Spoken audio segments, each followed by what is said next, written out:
Hello hi ನಮಸ್ಕಾರ. ಎಲ್ಲರೂ ಹೇಗಿದ್ದೀರಾ? ಐ ಹೋಪ್ ಎಲ್ಲರೂ ಚೆನ್ನಾಗಿದ್ದೀರ ಅಂತ ಭಾವಿಸ್ತೀನಿ. ನಾನು ಕೂಡ ತುಂಬ ಚೆನ್ನಾಗಿದ್ದೀನಿ. ಇದು ಇವತ್ತು ಮತ್ತು ನಿನ್ನೆ ಬ್ಲಾಗ್ ಆಗಿರುತ್ತೆ. ಮಾರ್ನಿಂಗ್ ಎದ್ದು ಇವತ್ತು ಯಾವುದೇ ರೀತಿ ನಾನ್ ವೆಜ್ ಮಾಡಲಿಲ್ಲ. ಮಿಕ್ಕಿದ್ದು ಖಾರ ಇತ್ತು, ಉಪ್ಸಾರು ಖಾರ. ಅದೇ ಖಾರಕ್ಕೆ ಬೆಳ್ಳುಳ್ಳಿ ಎಲ್ಲ ಹಾಕಿ, ಬೆಳ್ಳುಳ್ಳಿ, ಕೊತ್ತಂಬರಿ ಸೊಪ್ಪು, ಕರಿಬೇವು ಮತ್ತು ಸಾಸಿವೆನ ಹಾಕಿ ಒಗ್ಗರಣೆ ಮಾಡಿಕೊಂಡು ಬಿಸಿ ಬಿಸಿ ರೈಸ್ನ ಮಾಡಿಕೊಂಡು ಮತ್ತು ಒಂದು 4-5 ಚಪಾತಿನ ಮಾಡ್ಕೊಂಡು ತಿಂದಿದ್ದಾಯಿತು. ಇವತ್ತು ಮಾರ್ನಿಂಗ್ ನಾಷ್ಟ ಅಂತಂದರೆ ಇದೇ ಆಗೋಯ್ತು. ಮಾರ್ನಿಂಗ್ ನಾಷ್ಟ ಅದಕ್ಕೆ ಸ್ವಲ್ಪ ತುಪ್ಪ ಹಾಕಿ ಬೆಳ್ಳುಳ್ಳಿ ಹಾಕಿ ಒಗ್ಗರಣೆ ಮಾಡಿದ್ರೆ ಆಹಾ, ಉಪ್ಸಾರು ಖಾರದಲ್ಲಿ ಅನ್ನ ತಿನ್ನೋಕ್ಕೆ ಆಗಿರ್ಬೋದು, ಚಪಾತಿ ತಿನ್ನೋಕ್ಕೆ ಆಗಿರ್ಬೋದು, ಸಖತ್ತಾಗಿರುತ್ತೆ. ಅದರಲ್ಲೂ ತುಂಬ ನೆಗಡಿಯಾಗಿ ಹೋಗ್ಬಿಟ್ಟಿರುತ್ತೆ ಮತ್ತು ಜ್ವರ ಬಂದಿರುತ್ತಲ್ಲ, ಅಂಥವ್ರು ಈ ಥರ ಮಾಡ್ಕೊಂಡು ತಿಂದರೆ ಸಖತ್ತಾಗಿರುತ್ತೆ. ಇನ್ನು ಇವತ್ತು ಮಧ್ಯಾಹ್ನಕ್ಕೆ ನಾನು ಮಾಡ್ಕೊಂಡಿದ್ದಂಥದ್ದು ಮೊಸಪ್ಪು ಸಾರನ್ನ ಮಾಡ್ಕೊಂಡಿದ್ದೆ. ಯಾವುದೇ ರೀತಿ ನಾನ್ ವೆಜ್ ಮಾಡೋಕ್ಕಾಗಲಿಲ್ಲ ನನಗೆ. ಯಾಕೆಂದರೆ ನನಗೆ ವೀಕ್ ಫುಲ್ಲು ತುಂಬ ಬ್ಯುಸಿ ಇದ್ರಿಂದ ನಾನ್ ವೆಜ್ ಮಾಡೋಕ್ಕೆ ಹೋಯ್ತು ಅಂದರೆ ಸ್ವಲ್ಪ ಕೆಲಸ ಜಾಸ್ತಿ ಇಡಿಸುತ್ತೆ ಅಂತೇಳಿ ಮೊಸಪ್ಪು ಸಾರು ಮಾಡ್ಕೊಂಡಿದ್ದಂಥದ್ದು. ಇಲ್ಲಿ ನಾನು ಮೊಸಪ್ಪು ಸಾರಿಗೆ 1-2 ಈರುಳ್ಳಿನ ತೊಗೊಂಡು, ಒಂದು ದಪ್ಪಗಿರೋ ಉಳ್ಳಿ ಟೊಮೆಟೊ, 2 ಗೆಡ್ಡೆ ಬೆಳ್ಳುಳ್ಳಿ ಮತ್ತು ಒಂದು 10 ಹಸಿಮೆಣ್ಸಿನ್ಕಾಯಿನ ತೊಗೊಂಡಿರೋ ಅಂಥದ್ದು. ಏನಪ್ಪ ಅಂತಂದರೆ ಇದಕ್ಕೇನಾರ ಕೆಲವರು ಸಾಂಬಾರು ಪೌಡ್ರನ್ನೆಲ್ಲ ಹಾಕಿ ಮಾಡ್ತಾರೆ. ನಾನು ಸಾಂಬಾರು ಪೌಡ್ರ್ ಹಾಕಲ್ಲ, ಇದೇ ರೀತಿಯೇ ಮಾಡೋದು. ಮತ್ತು ಸಾಂಬಾರು ಪೌಡ್ರನ್ನು ಹಾಕಿ ಮಾಡ್ತೀನಿ. ಅದು ಇನ್ನೊಂದು ಸಲ ಮಾಡಿದಾಗ ಇದು ಮಾಡ್ತೀನಿ. ಇದಕ್ಕೆ 1 ಸ್ಪೂನಷ್ಟು ಜೀರಿಗೆನ ಹಾಕ್ಕೊಂಡು 1 ಸ್ಪೂನಷ್ಟು ಕಾಳು ಮೆಣಸನ್ನ ಹಾಕ್ಕೊತಾ ಇದ್ದೀನಿ. ಮತ್ತು ಇಲ್ಲಿ ನಾನು 4 ಥರ ಸೊಪ್ಪನ್ನ ತೊಗೊಂಡಿರೋ ಅಂಥದ್ದು, ಮಿಕ್ಸ್ ಸೊಪ್ಪನ್ನ ತೊಗೊಂಡಿದ್ದೀನಿ. ಇಲ್ಲಿ ನಾನು ತೊಗೊಂಡಿರೋದು ಪಾಲಕ್ ಸೊಪ್ಪು, ಕೀರೆ ಸೊಪ್ಪು ಮತ್ತು ಸಬ್ಬಕ್ಕಿ ಸೊಪ್ಪು ಮತ್ತು ಮೆಂತ್ಯ ಸೊಪ್ಪು ಇಷ್ಟನ್ನು ಹಾಕಿ ನಾನು ನೀಟಾಗಿ ಬೇಯಿಸ್ಕೊತಿದ್ದಂಥದ್ದು. ಬೇಯಿಸ್ಕೊಂಡಾಗ ನಾನು ಆದಷ್ಟು ಅದನ್ನು ಮಸ್ಕೊತೀನಿ. ಆದರೆ ಇವತ್ತು ಮಸ್ಕೊಂಡು ಮಾಡೋದಕ್ಕೆ ಅಂತ ಟ್ರೈ ಮಾಡಿದೆ, ಆದರೆ ಆಗಲೇ ಇಲ್ಲ. ಕೊನೆಗೆ ಎಷ್ಟಾಗುತ್ತೋ ಅಷ್ಟನ್ನ ಅಂತ ಮಸ್ತ್ಬಿಟ್ಟು ಮಸಿಯೋ ಕೋಲ್ನಲ್ಲಿ ಮಸ್ಕೊಂಡು ಆಗಲಿಲ್ಲ. ಅದು ನಾನು ಸೊಪ್ಪನ್ನ ಉತ್ತರಿಸ್ತಿರಲಿಲ್ಲ, ಹಾಗಂಗೆ ಬಿಟ್ಸ್ ಹಾಕ್ಬಿಟ್ಟಿದೆ ಈ ಸರಿ. ಆದ್ದರಿಂದ ಆಗಲಿಲ್ಲ. ನಾನು ಯಾವಾಗಲೂ ಮಸ್ಕೊತಾ ಇದ್ದೀನಿ. ಅದು ಕುಕ್ಕರಲ್ಲಿ ಮಿಕ್ಸಿನಲ್ಲಿ ರುಬ್ತಾ ಇರಲಿಲ್ಲ. ಇವತ್ತು ಮಿಕ್ಸಿನಲ್ಲಿ ರುಬ್ಬಂಗಾಯಿತು. ಮಿಕ್ಸಿನಲ್ಲಿ ರುಬ್ಕೊಂಡೆ ನೋಡಿ, ನಾನು ಜರಡಿನಲ್ಲಿ ಹಾಕಿದಾಗ ಮಸ್ತಾಗ ಇದಾಗ್ತಾಯಿತ್ತು. ಈ ಸರಿ ಆಗಲಿಲ್ಲ. ಮತ್ತು ಟೈಮ್ ಆಗೋಗ್ಬಿಟ್ಟಿತ್ತು, ಎಲ್ಲ ಊಟಕ್ಕೆ ಕಾಯ್ತಾಯಿದ್ರು ಅಂತೇಳಿ ನಾನು ಮಾಡ್ಕೊಂಡಿದ್ದಂಥದ್ದು.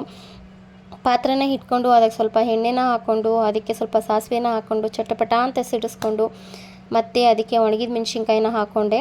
ಇಲ್ಲಿ ಇದೆ ಅಂತಲ್ಲ, ಯಾವುದೇ ನೀವು ಅಡುಗೆ ಮಾಡಿದ್ರೂ ಮೇಯ್ನ್ ಸಾಸಿವೆನ ಸಿಡಿಸ್ಬೇಕಾಗತ್ತೆ. ಇಲ್ಲಾಂದರೆ ಹೊಟ್ಟೆ ಬಾದಿ ಬಂದ್ಬಿಡುತ್ತೆ, ಹೊಟ್ಟೆ ನೋವು ಬಂದ್ಬಿಡುತ್ತೆ. ನಾನು ಮಾಡಿದಾಗೆಲ್ಲ ಹೇಳ್ತಾ ಇರ್ತೀನಿ, ಸಾಸಿವೆ ಚೆನ್ನಾಗಿ ಸಿಡಿಸ್ಬೇಕು ಅಂತ. ಮತ್ತು ಇದಕ್ಕೆ ಸ್ವಲ್ಪ ಕೊತ್ತಂಬರಿ ಸೊಪ್ಪು ಮತ್ತು ಈರುಳ್ಳಿನೂ ಚೆನ್ನಾಗಿ ಫ್ರೈ ಮಾಡ್ಕೊಂಡಿದ್ದಂಥದ್ದು ನಾನು. ಇದಕ್ಕೆ ಈರುಳ್ಳಿ ನೀವು ಆಪ್ಷನ್ ಒಗ್ಗರಣೆಗೆ ನೀವು ಹಾಕಬೇಕು ಅಂದರೆ ಹಾಕಿ, ಇಲ್ಲಾಂದರೆ ಇಲ್ಲ, ಅದು ನಿಮ್ಮ ಕಂಫರ್ಟಬಲ್. ಇಲ್ಲಿ ನಾನು ಮಾಡೋದು ಇದೇ ಥರ. ಒಬ್ಬೊಬ್ಬರು ಒಂದೊಂದು ರೀತಿ ಮಾಡ್ತಾರೆ, ನಾನು ಮಾಡೋದು ಇದೇ ಥರ. ಮತ್ತು ಕೆಲವರು ಒಂದೇ ಸೊಪ್ಪು ಹಾಕಿ ಮಾಡ್ತಾರೆ, ಅದು ಚೆನ್ನಾಗಿರುತ್ತೆ. ಬರೀ ಪಾಲಕ್ ಸೊಪ್ಪು ಹಾಕಿ ಮಾಡ್ತಾರೆ, ಅದು ಚೆನ್ನಾಗಿರುತ್ತೆ. ಇಲ್ಲಿ ನಾನು ಇದಕ್ಕೆ ಅವರೆಕಾಳನ್ನ ಮಿಕ್ಸ್ ಮಾಡ್ಕೊತಾ ಇದ್ದೀನಿ. ಕೆಲವರು ಬದನೆಕಾಯಿನ ಹಾಕ್ಕೊತಾರೆ. ನಾನು ನೋಡಿದ್ದೆ ಆಂಧ್ರ ಸೈಡಲ್ಲೆಲ್ಲ ಈ ಥರ ಇದು ಮಾಡಿದಾಗ ಮೊಸಪ್ಪು ಸಾರು, ಸೊಪ್ಪಿನ ಸಾರು ಅಂತ ಮಾಡ್ತಾರೆ. ನಾವು ಮೊಸಪ್ಪು ಸಾರು ಅಂತೀವಿ, ಅವ್ರು ಸೊಪ್ಪಿನ ಸಾರು ಅಂತಾರೆ. ಅದಕ್ಕೆ ಸ್ವಲ್ಪ ಬದನೆಕಾಯಿ ಎಲ್ಲ ಆ್ಯಡ್ ಮಾಡ್ಕೊತಾರೆ ಅವರು. ನಾನಿಲ್ಲಿ ಅವರೆಕಾಳು ಹಾಕಿ ಮಾಡಿದ್ರೆ ಚೆನ್ನಾಗಿರುತ್ತೆ ಅಂತೇಳಿ ಮಾಡ್ತಾ ಇರೋದು.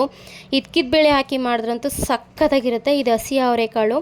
ನಮ್ಮನೇಲಿ ಅವರೆಕಾಳು ಸೀಸನ್ ಇರೋದ್ರಿಂದ ನಮ್ಮಪ್ಪ ಹೋದಾಗೆಲ್ಲ ಹಿಡ್ಕೊಂಡು ಬರ್ತಾಯಿರ್ತಾರೆ. ವಾಕಿಂಗ್ ಅಂತ ಹೋದಾಗ ಒಂದು 50 ರೂಪಾಯಿ ಇಸ್ಕೊಂಡು ಹೋಗ್ತಾರೆ, 100 ರೂಪಾಯಿ ಇಸ್ಕೊಂಡು ಹೋಗ್ತಾರೆ, ಹಿಡ್ಕೊಂಡು ಬರ್ತಾಯಿರ್ತಾರೆ. ಇನ್ನು ರುಬ್ಕೊಂಡಿದ್ದಂಥ ಸೊಪ್ಪುದು ಮಸಾಲ ಏನಿದೆಯೋ ಅದನ್ನು ಅದಕ್ಕೆ ಹಾಕಿ, ಸೊಪ್ಪನ್ನು ಅದಕ್ಕೆ ನೀರು ಎಷ್ಟು ಬೇಕೋ ಅಷ್ಟು ನೀರು ಹಾಕ್ಕೊಂಡೆ. ತುಂಬ ಅಂತ ತೆಳ್ಳಗೆ ಮಾಡ್ಕೊಳ್ಳಿಲ್ಲ, ಯಾಕೆಂದರೆ ನಮ್ಮ ಮನೇಲಿ ಮಕ್ಕಳು ಸೊಪ್ಪು ಸಾರು, ಕಾಳು ಸಾರು ಅಂದರೆ ಇಷ್ಟಪಡ್ತಾರೆ. ಅಂದರೆ ಖಾಲಿ ಸೊಪ್ಪು ಸಾರು ಮಾಡಿದ್ರೆ ನಾನು ಚಿಕ್ಕ ಮಗಂತೂ ತಿನ್ನೋದಿಲ್ಲ, ಕ್ಯಾರೆ ಬುಲರಿ ಅಂತಾನಲ್ಲ ಅವನು. ಆದ್ದರಿಂದ ಅದಕ್ಕೆ ಒಂದು 4 ಕಾಳನ್ನ ಹಾಕ್ಕೊಂಡಿದ್ದಂಥದ್ದು. ಮೇಯ್ನ್ ಇದಕ್ಕೆ ಲಾಸ್ಟಲ್ಲಿ ತೆಂಗಿನಕಾಯಿನ ಹಾಕೋಬೇಕು. ಏನು ಟೇಸ್ಟ್ ಇರುತ್ತೆ ಗೊತ್ತಾ ನಿಮಗೆ? ಒಂದು ಸರಿ ಥರ ಮಾಡಿ. ಕೆಲವರು ಇದಕ್ಕೆ ಏನು ಮಾಡ್ತಾರೆ, ಟೊಮೆಟೊ ಮತ್ತು ಸಾಂಬಾರು ಪೌಡ್ರನ್ನ ರುಬ್ಬಿ ಹಾಕ್ತಾರೆ. ನಾನು ಇಲ್ಲಿ ಏನು ಮಾಡ್ತೀನಿ ಅಂದರೆ ಬೇಯೋದಕ್ಕೆ ಹಾಕ್ಕೊಂಬಿಟ್ಟು ಲಾಸ್ಟಲ್ಲಿ ಒಗ್ಗರಣೆ ಎಲ್ಲ ಹಾಕಿ ಕುದಿಯೋ ಟೈಮಲ್ಲಿ ತೆಂಗಿನಕಾಯಿನ ರುಬ್ಬಿಟ್ಟು ಹಾಕ್ತೀನಿ. ಎಷ್ಟು ಚೆನ್ನಾಗಿರುತ್ತೆ ಅಂತ ಅಂದರೆ ಅದು ಬೆಂದು ಒಂಥರ ಗೊಜ್ಜು ಥರ ಆಗುತ್ತೆ. ತುಂಬ ಅಂದರೆ ತುಂಬ ಚೆನ್ನಾಗಿರುತ್ತೆ. ಅದಕ್ಕೆ ನೀವು ಚಪಾತಿನಾರು ಮಾಡ್ಕೊಬೋದು, ಮತ್ತು ರೊಟ್ಟಿನಾರು ಮಾಡ್ಕೊಬೋದು. ನೀವೇನು ಬೇಕಾದರೂ ಮಾಡ್ಕೊಳ್ಳಿ, ಸಖತ್ತಾಗಿರುತ್ತೆ. ನಾನು ಬೇಯೋ ಟೈಮಲ್ಲೇ ನಾನು ಉಪ್ಪು ಹಾಕ್ಕೊಂಡಿರ್ತೀನಿ, ಆದ್ದರಿಂದ ಇಲ್ಲಿ ಉಪ್ಪು ಜಾಸ್ತಿ ಹಾಕೋಕ್ಕೆ ಹೋಗಲಿಲ್ಲ. ನಾನು ಬೇಯೋದಕ್ಕೆ ಅಂತಂದರೆ ಒಂದು 5-10 ನಿಮಿಷ ಚೆನ್ನಾಗಿ ಕುದಿಬೇಕು ಅಂತ ಬಿಟ್ಬಿಟ್ಟಿದ್ದೆ ನಾನು. ಯಾಕೆಂದರೆ ಕಾಳು ಬೇಯಬೇಕು ಅಂತ ಹೇಳಿ ಬಿಟ್ಬಿಟ್ಟಿದಂಥದ್ದು. ಅವರೆಕಾಳನ್ನ ನಾವು ಬೇಯಿಸ್ಕೊಂಡಿರಲ್ಲ, ಒಗ್ಗರಣೆಗೆ ಹಾಕಿರ್ತೀವಲ್ಲ, ಸೊ ಅದು ಬೇಯಬೇಕಲ್ಲ, ಅದು ಸಾಂಬಾರು ಜೊತೆಗೆ ಬೇಯಬೇಕು.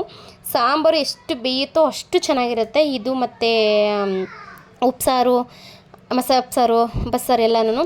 ಇಲ್ಲಿ ನಾನು ವಡೆ ಅದಕ್ಕೆ ನೆಂಚ್ಕೊಳ್ಳೋಕ್ಕೆ ಸೈಡ್ಗೆ ಅಂತ ವಡೆ ಮಾಡ್ಕೊತಾ ಇರೋಂಥದ್ದು ಕಡಲೆಬೇಳೆ ಅಲಸಂಡೆ ಕಾಳು ಹಾಕಿ ವಡೆ ಮಾಡ್ಕೊತಾ ಇರೋಂಥದ್ದು. ಇದಕ್ಕೆ ನಾನಿಲ್ಲಿ 2 ಗಂಟೆ ಬೆಳ್ಳುಳ್ಳಿನ ತೊಗೊಂಡಿದ್ದೀನಿ, 1 ಸ್ಪೂನಷ್ಟು ಕಾಳು ಮೆಣಸನ್ನ ತೊಗೊಂಡು 2 ಇಂಚಷ್ಟು ಚಕ್ಕೆ ಮತ್ತು ಲವಂಗ, ಒಣಗಿದ ಮೆಣಸಿನ್ಕಾಯಿ ಮತ್ತು ಹಸಿಮೆಣ್ಸಿನ್ಕಾಯಿ ಎರಡೂ ಹಾಕ್ತಾ ಇರೋಂಥದ್ದು.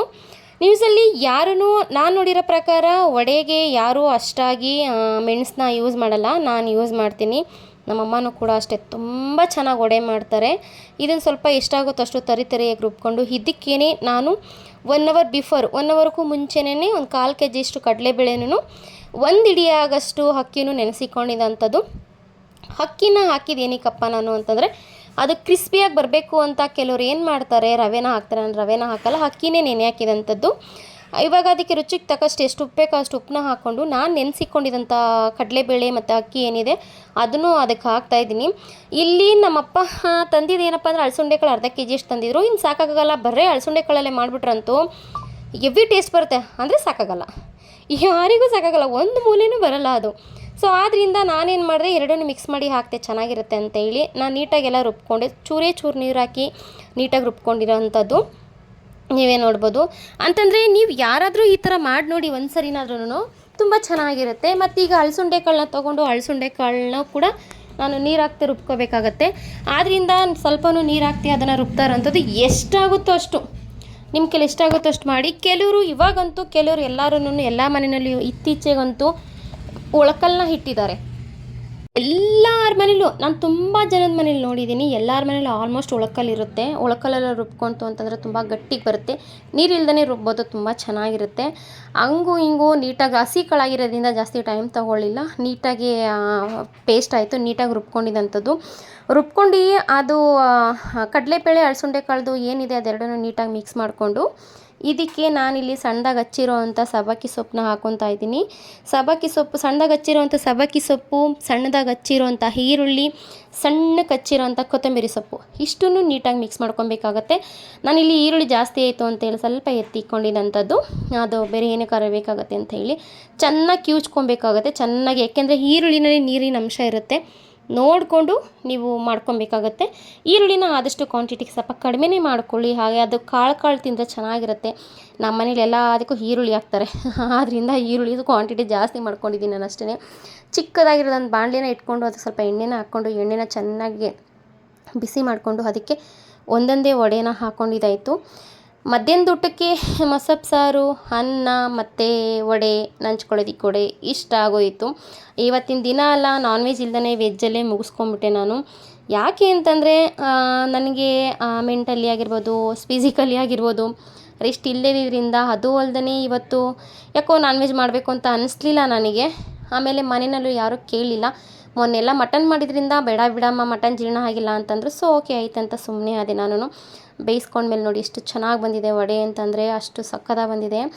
ನೋಡೋಕ್ಕೆ ನಿಮಗೆ ಡೆಕೋರೇಷನ್ ಆಗಿರಲ್ಲ, ಆದರೆ ತಿನ್ನಾಗ ಮಾತ್ರ ರುಚಿಯಾಗಿರುತ್ತೆ. ಆ್ಯಂಡ್ ಇವತ್ತಿಂದ ಇದಾಯಿತು. ಇನ್ನು ನಿನ್ನೆ ಕ್ಲಾಸಸ್ ಹೆಂಗಿತ್ತು ಅಂತಂದರೆ ನನ್ನ ಬ್ಯೂಟಿಷಿಯನ್ ಕೋರ್ಸಲ್ಲಿ 2ನೇ ದಿನ ಆಗಿತ್ತು ಶನಿವಾರ. ಮೊನ್ನೆ ಹೋದಾಗ ಜಸ್ಟ್ ಟ್ರೈನಿಂಗ್ ಕೊಟ್ಟಿದ್ರು, ನಿನ್ನೆ ಹೋಗಿದ ತಕ್ಷಣ ಡೆಮೋನೇ ಕೊಟ್ಬಿಟ್ರು. ಟ್ರೈನಿಂಗ್ ಎಲ್ಲ ಬೆಳಗಿಂದ ಮಧ್ಯಾಹ್ನ ತನಕ ಎಲ್ಲ ಹೇಳಿದರು, ಮತ್ತೆ ಒಂದು ಎಕ್ಸಾಮ್ ಕೊಟ್ಟರು, ಎಲ್ಲ ಮಾಡಿದ್ವಿ.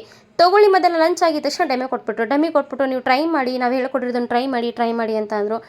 ನನಗೂ ಅದು ರಿಯಲ್ ಹೇರು ಅಲ್ಲ, ಅದೊಂಥರ ಫೈಬರ್ ಹೇರ್ ಥರ, ಹೆಂಗೆ ಮಾಡಿದ್ರೂ ಕೂತ್ಕೊಳ್ಳಲ್ಲ, ಏನು ಮಾಡಿದ್ರೂ ಕೂತ್ಕೊಳ್ಳಲ್ಲ, ಹಿಂಗೆ ಮಾಡಿದ್ರೂ ಸಿಕ್ಕು 1 ಸೆಕೆಂಡ್ಗೆ ತಲೆಯೆಲ್ಲ ಕೆರ್ಕೊಳ್ಳಂಗಾಗೈತೆ ನನಗಂತೂ.